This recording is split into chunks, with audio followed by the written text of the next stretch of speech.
Today's guest, Keith Johansson, has spent his life pursuing the truth and honoring those who served.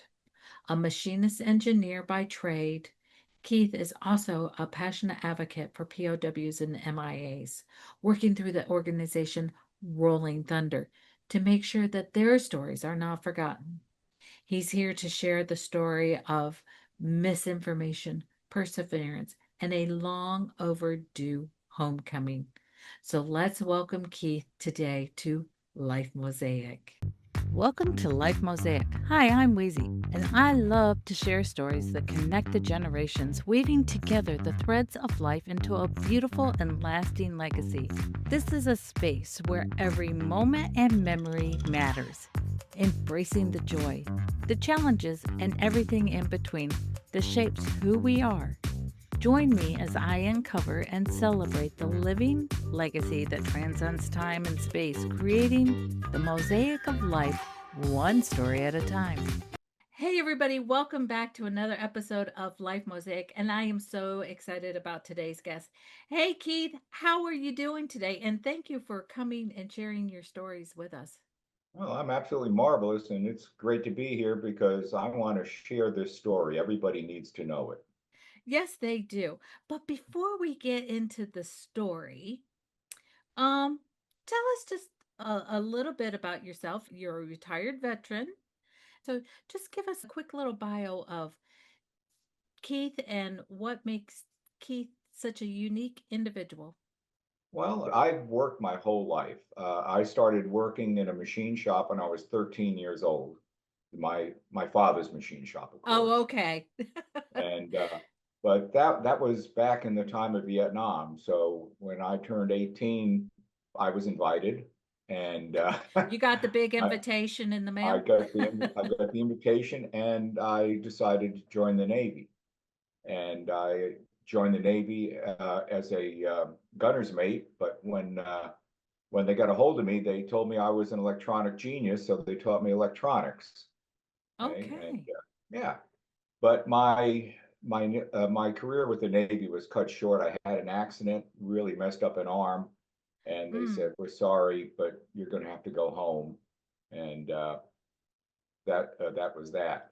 So So I, about how I'm long so about how long did you serve? it wasn't long. It was one year, 2 months, and 19 days exactly. Okay. Okay. Yeah, Yeah. but I say I had the experience. I'd been to sea. I'd done a bunch of cool stuff, and truthfully, if I could do it again, I'd do it again. And yeah, I highly recommend anybody who doesn't know where they're going in this world when they're young is go in the service. Yeah. Yeah, my son did it for a hot minute and kind of like you, he went in and through the physical fitness. Of course, he was an older soldier. He was an old man at 29 Oh, serving. oh gosh, yeah. Hips got to him and couldn't pass. He kept he had a little too much time on his physical fitness test, so they decided to part ways after 2 years. So, but When I left the Navy, I had a couple of short jobs. I worked for National Cash Register, working on their big mainframe computers. This was back when a computer took up an entire room. Remember those days, you know? And I don't. I was a little young yet, but I've seen pictures. there you go. Yes, I'm living history. Yes. But after that, I went back to the machine tool business, and I actually became the senior manufacturing engineer for Cincinnati Millicron, which was a major manufacturer for machine tools. And then I retired from them, and I became the senior engineer for another company for a short time, and then I retired from them. I like retirement parties, and then, You're fortunate then to get one because these yeah, days then not everybody gets one. I taught for 5 years at York Technical College, I'm a and graduate of York Technical. okay. Yeah. Well, I I went actually, back as an older student. I'll tell you a funny story. I actually, when I applied for that position, keep in mind, I had already been affiliated with the school for 35 years through my company Mm-hmm. because I taught company classes there. But now I'm going to teach for the school. They made me get a degree in that field, although I wrote half of the curriculum already.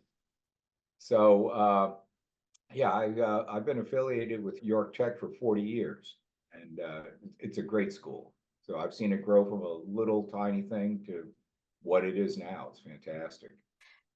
Yeah, yeah, But yeah. I am a big proponent of community college, of kids go getting their start there, saving some money to for their core classes. And my husband and I are great supporters of going and getting a degree of like what you helped with trades. Both of our children are in the trades, and my husband's an engineer. He's a retired process engineer for manufacturing, but he Okay. wished he would have gone to school. He wished he would have continued and taken some machine Yeah. engineering Yeah. classes too. And the last class I taught at York Tech was last fall, Yeah. fall of 2024. So I go back occasionally when they ask me to, and it's fun. Keeps me Yeah. off the streets. So Keeps you out of trouble and off the streets, yeah, well, out not of the out of trouble, bars. but keeps me off the street. Yeah.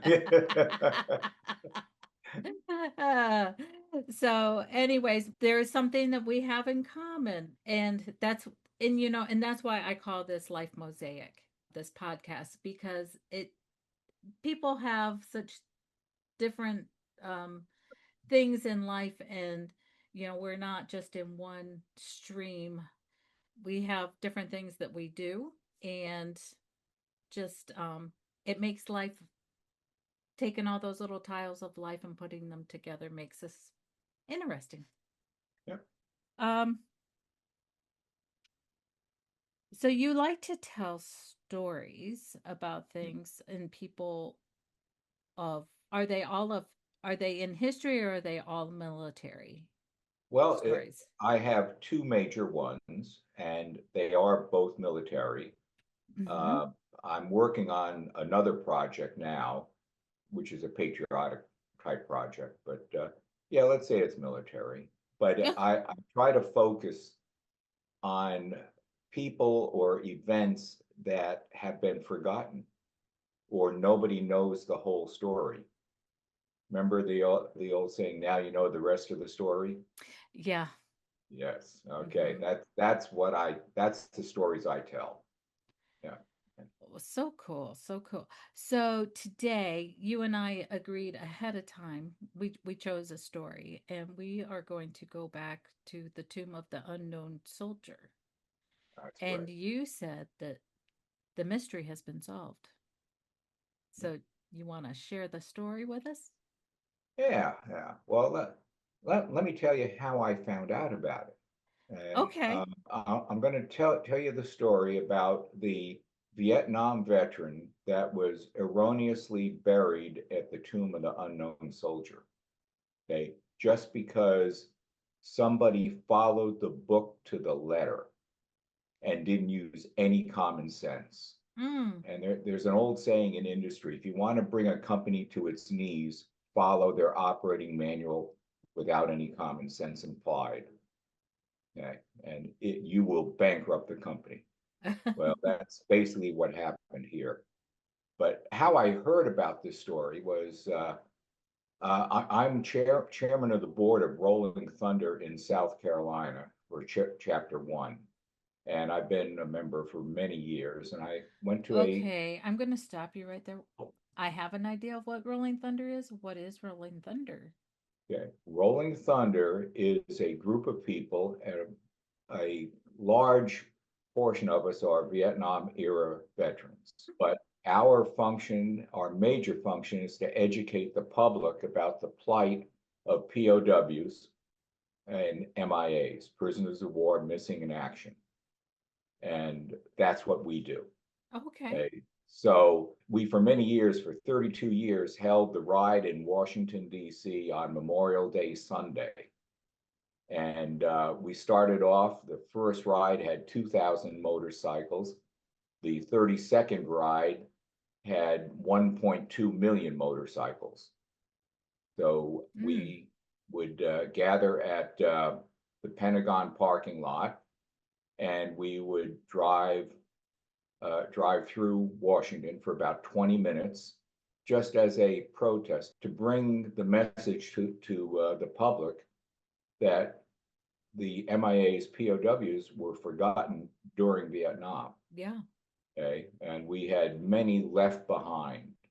Okay, so it's the thing we do. The ride took 20 minutes for your bike, for your motorcycle, but the entire ride from start to finish was 6 hours to Oh. get that many motorcycles through. Mm-hmm. And it's very emotional, very well organized. But we stopped doing it after the 32nd ride because we had some political pushback. This was during the Obama administration and Biden taking over. And all of a sudden, the Pentagon wanted to charge us for using their parking lot, and they had to supply their own security. And it became financially tough. The ride now is taken over by a another group. I don't really want to get into that, Right. but yeah, we had 32 very good years, and Well, we got thank our you for message bringing the across. awareness to that because, during those in the early 70s, I was little, but I've always been observant. And I remember the thing I remember about that time is hearing some stories. One of our close friends, he was a colonel and he had been a POW, and so he was, but he had gotten returned home and um alive, and he lived a long life. But I remember the bracelets that people used to wear, the little cuff bracelets that people Yes, would wear with the names on there to yeah, show their support. yeah. That's something that really just still stands out after all of this time. Yeah. So you were are part of Rolling Thunder, and then you tell these stories. And so how did you come into the story of the unknown soldier? Okay, well, I heard that this was at a Rolling Thunder national meeting. I heard the story of the Vietnam veteran who was buried at the Tomb of the Unknown. I heard their story from his sister. Oh, And I usually start my presentation like that. Well, if he was unknown, how did you know his sister? yeah. Good Yeah, question. good question. Let's And connect some dots. Let's make some sense. yeah, yeah. One of the early founders of Rolling Thunder was a investigative reporter, and he put a lot of facts together. I'm going to get into detail with that Okay. later. But the Vietnam veteran that was buried was Lieutenant Joseph Blashy. Excuse me, Michael Joseph Blashy, and his Mm-hmm. sister was Patricia Blashy, and she was very eloquent, very good speaker. She was a retired colonel from the Air Force. She was the younger sister of Michael, Okay. and she was telling her brother's story. And she literally had me on the edge of my seat. I mean, I was so captivated with this story because I had no idea that this happened. And when I tell you the rest of the story, you'll know why I didn't know Mm-hmm. about it and why you didn't know about it.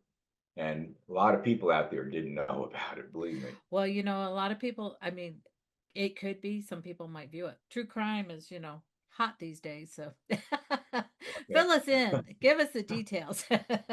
yeah, yeah. Uh, Anyhow, I've met a lot of prisoners of war, and I've heard all kinds of stories.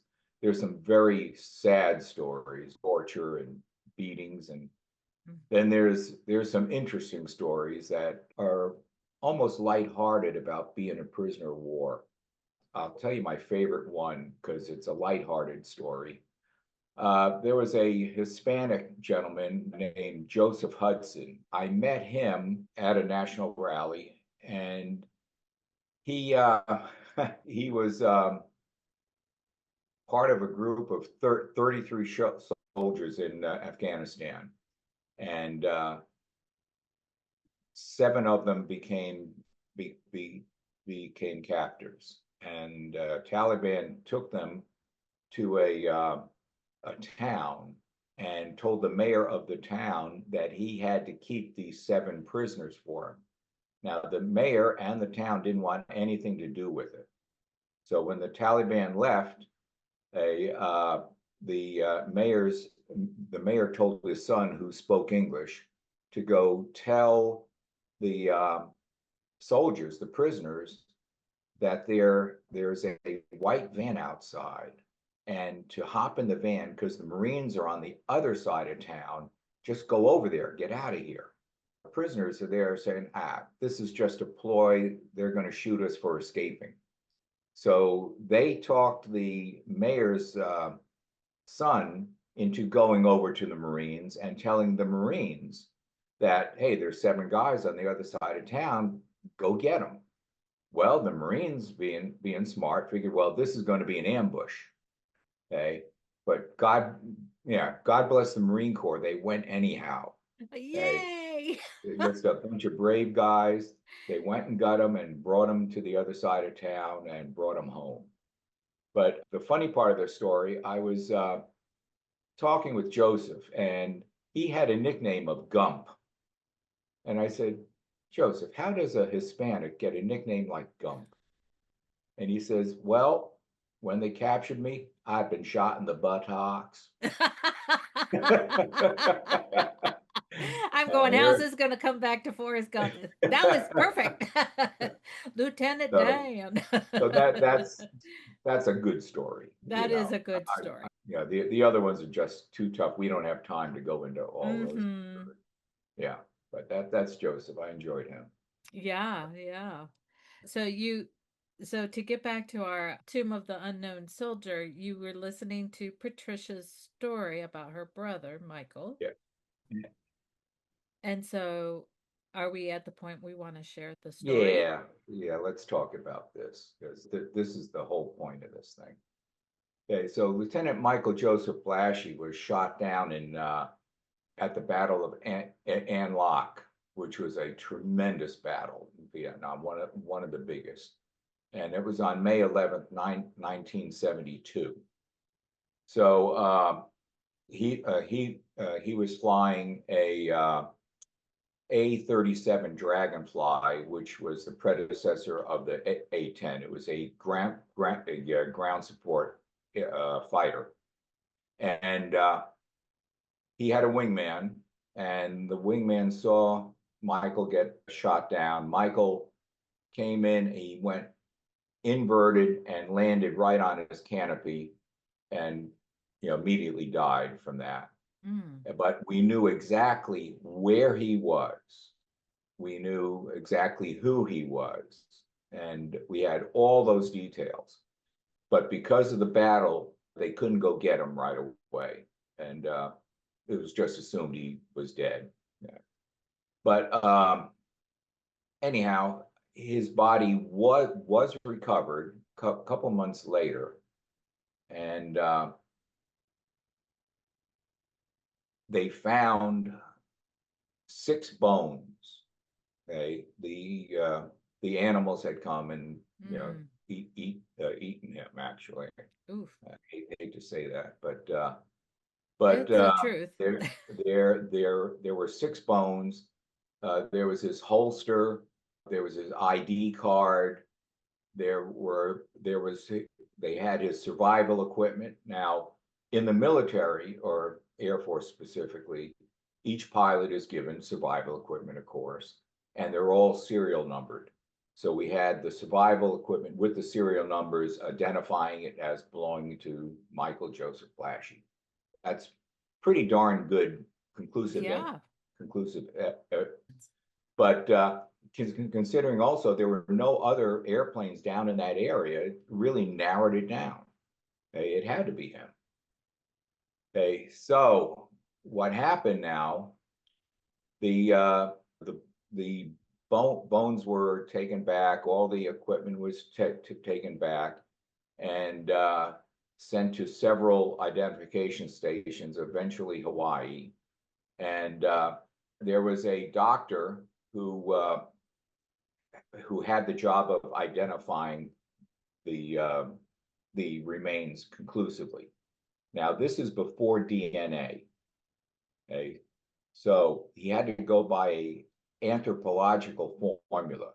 He did some measuring, and it's that this bone here in your arm, a Okay. femur, I think. I'm not even sure I what it's called, but I anyhow, I don't know anatomy either.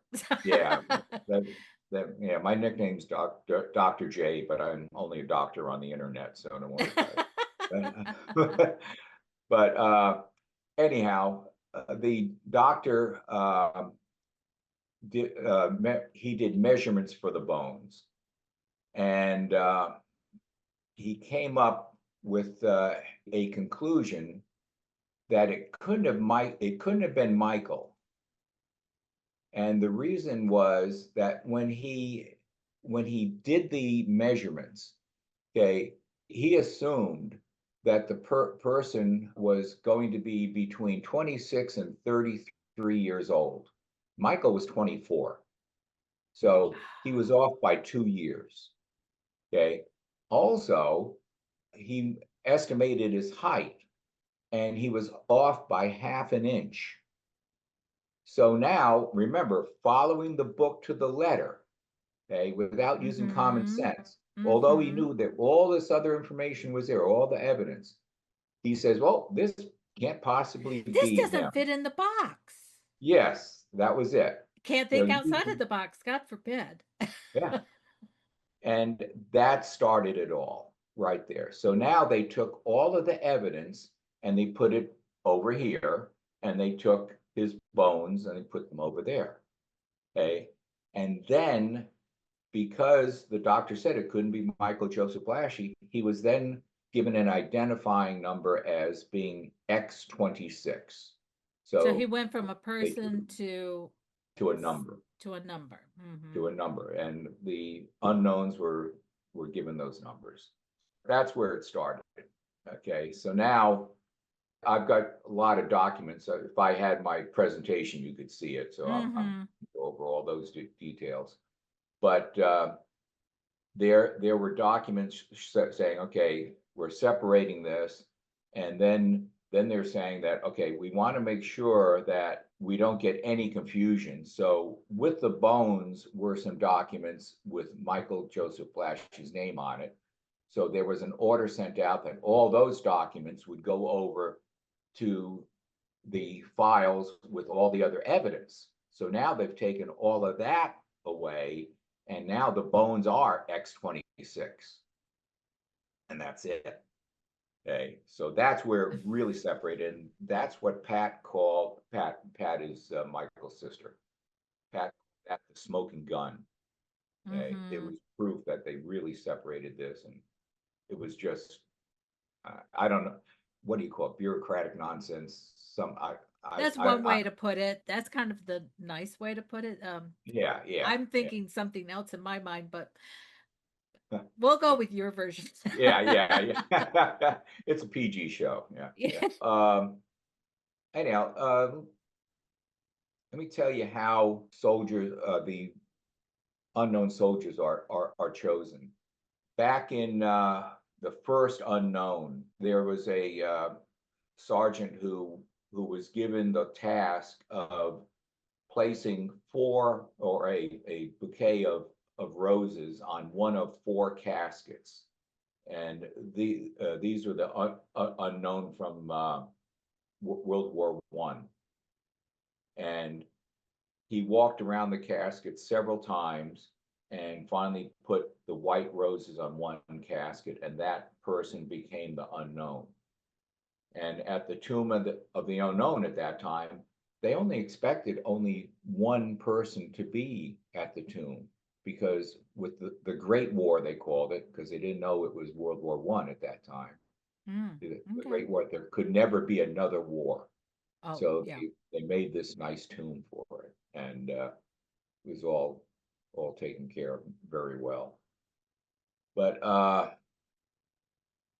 so Michael's name, or excuse me, not Michael's name, X26 was put on a piece of paper, and with three other X numbers, and it was chosen that way. It was not very ceremonial. Yeah. Did they put the remains of all three of them in there, or just Michael's six bones? And No, he oh was no, like his ex was like, let's put these three numbers in a hat and draw one to yeah, see who yeah. gets I picked. don't know exactly how they did it, but there wasn't a real ceremony for it like they did for the first. And Okay. they chose X26, so now they had the six bones, and that's what they were going to bury. And they did that. And on it was Memorial Day of 1984 that President Reagan declared that we would have a Vietnam unknown. So there was a fantastic ceremony, fantastic burial, and the streets of Washington were lined, and they buried X26. Now, in the if you know the layout of the Tomb of the Unknown, there's a large building, large tomb. That's where the tomb of for the World War One veteran is. But in front of it, there lying on the ground are three others. One is from World War II, then Korea, then Vietnam. Vietnam was in the middle. Okay, so they buried Michael there, and this is tough for me to go through, especially just trying to verbalize it. But I'm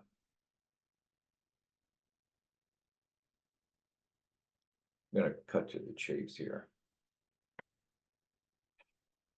It was finally decided that because of the investigative reporter that, like I said, was one of the founders of Rolling Thunder, there was a CBS reporter, Vince Gonzalez. I don't know if you remember his name, but Vince was working on this also, and because of the fact that there was other evidence, such as a book called The Missing Plane. The Missing Plane book was about finding missing airmen in Europe, but there were three pages dedicated to Michael Blashy, although they didn't know exactly who he was, but they knew of the facts, the fact that he went down during Anlock. They found all the evidence with him, and et cetera, et cetera. So anyhow, Vince got this together, and between the two guys, they convinced the government that they knew who was buried at the tomb. And so on May 7th, 1998, there was permission to open the tomb for Vietnam. I think I And by slightly that remember that. time, yeah, by that time, DNA had been discovered. So they got a sample from his mother, from my, from Michael's mother. from Michael's mother. And the thing is, DNA, yeah, you can take it off the dead person, but then you got to have somebody to match it to. And Mm-hmm. because the evidence was so strong, they took his mom. And shortly after that, one and a half months later, Secretary of Defense Cohen called Michael's mother and said, "You were a perfect match." this is your son. So Mm. now Vince Gonzalez was with CBS, and shortly after Michael's mother was announced, Vince was going to have a 1 hour documentary on this, on how this happened, everything they did with it. And all of a sudden, it was taken off the news. He never got to say it. Okay? And the reason is that day, okay, that's when Linda Tripp testified to Congress about the Bill Clinton Monica Lewinsky affair. And that's the rest of the story. I mean, that's why nobody heard it. It got wiped, it got washed off. There was because all of the Clinton stuff went on for quite a while. By that time, Michael Joseph Blashy was old news. Yeah. Uh, Yeah.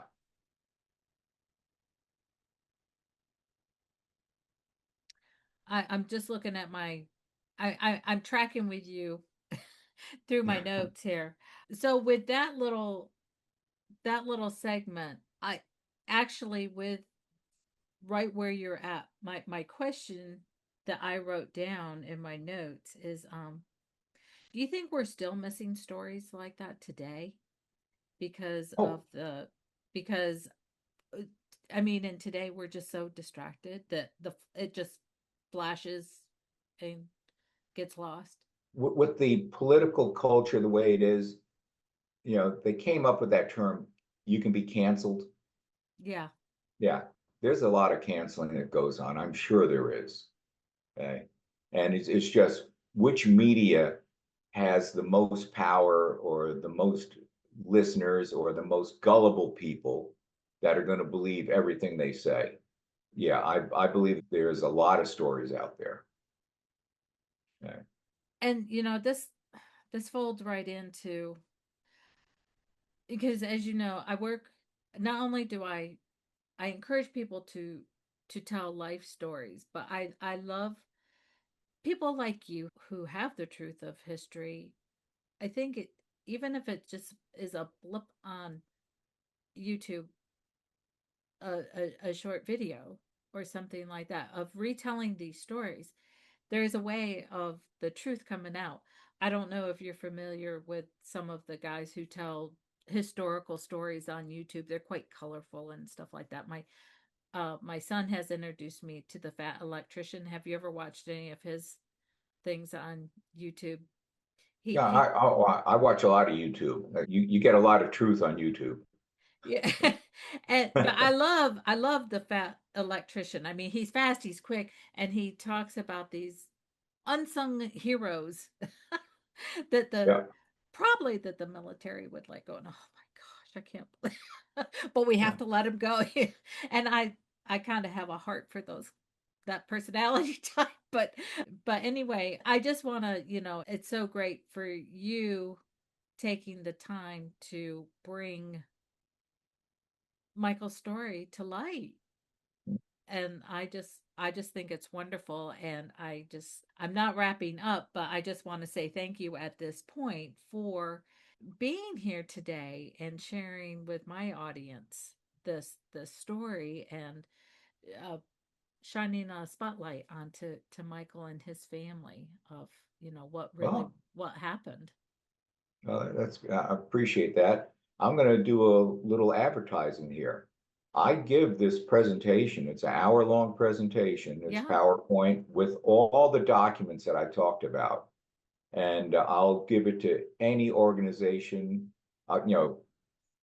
3 people or more. I've done it to as many as 150 at one time. So I'd love to spread the word on this. So Yes. So please give me, if you have a web link or any kind of link or your information, I will put that into the show notes yeah, just of the well, show. you know, just my email address. All right. You have I will that. and I have that. So Yeah. but you but no, It's a compelling story, and now I can't talk. Well worth the listen to learn. Yeah. So thank you for taking the time to do this. We are coming down to the end. Is there anything else in the story that you want to share?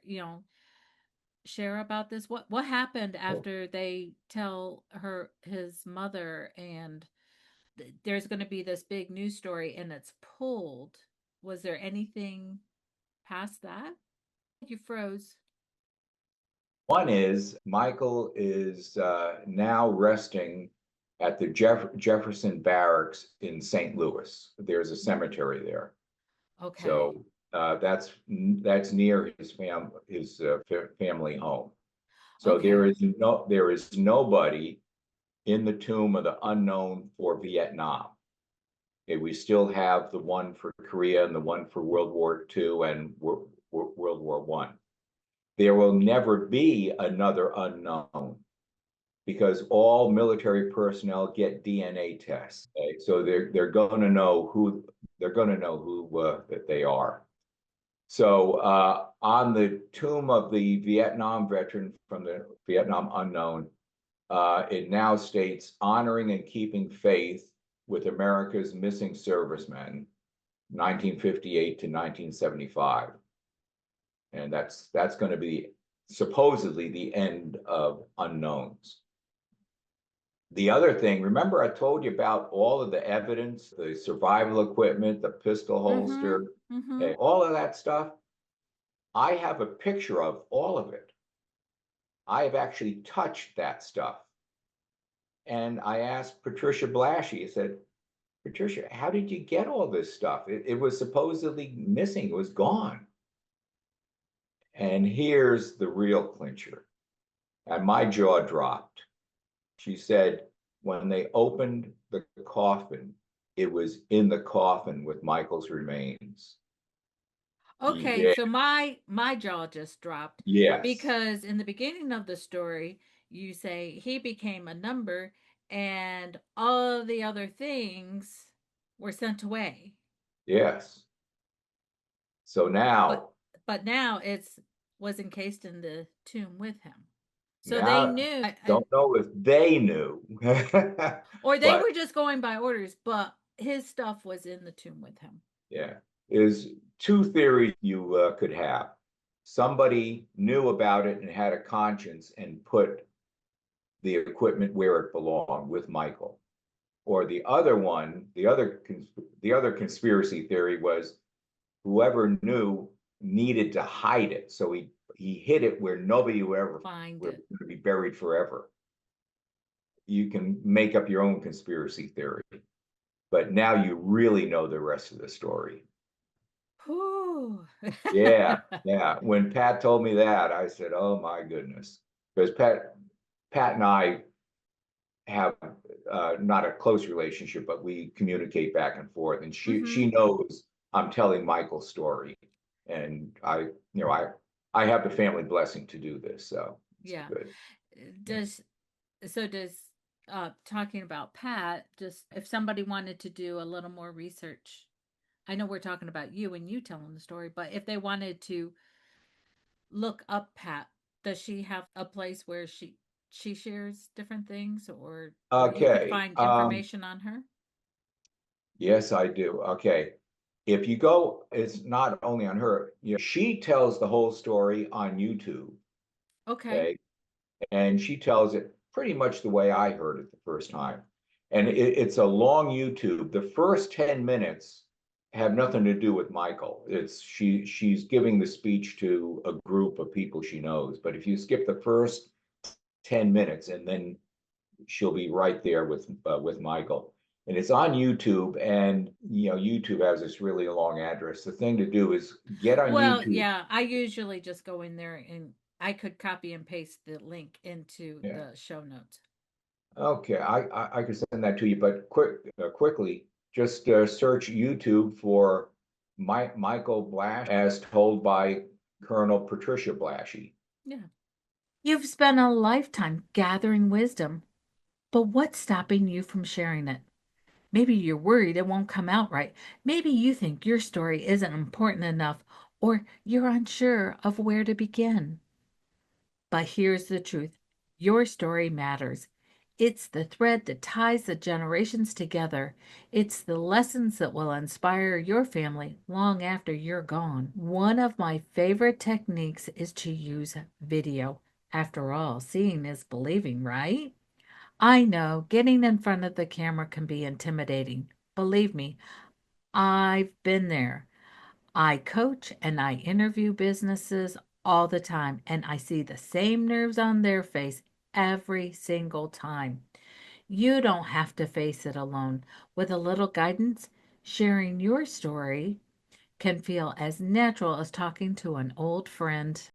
This year, give the gift that lasts for generations. Contact me to learn how to give a living legacy session to someone you love. So that's a wrap on the on Michael's story. So with your on your journey of um curiosity and adventure, Keith, what's holding you that where's your next journey gonna go? Like I said, I've got the one about the first man to ever land an airplane on the South Pole. Mm-hmm. And his name is Lieutenant Conrad Shin, and I actually knew him. Okay? I know his family. I'm very good friends with one of his daughters, and that's a whole nother story there. But Yeah, you're gonna yeah, have to come back for that one because Con- that was the story. You, how Keith and I met is we met with another a veterans meeting that is held here locally, and Keith got up and shared part of the story, and so I was intrigued, and so I automatically asked him to be a guest here, and so I've got to. I want to know more about that story because it's so intriguing. So you're just going to have to come back next season and yeah, tell that yeah, story. that's I'd love to because this is see the story I just told you is sort of a dark story. The story of Lieutenant Commander Conrad Shin is a hoot. I mean, he's Oh, I like a hoot it's story. a great story. He said his greatest feat was not being the first man to land on the South Pole. His greatest feat was the first man to be able to take off from the South Pole because Yeah. he almost didn't.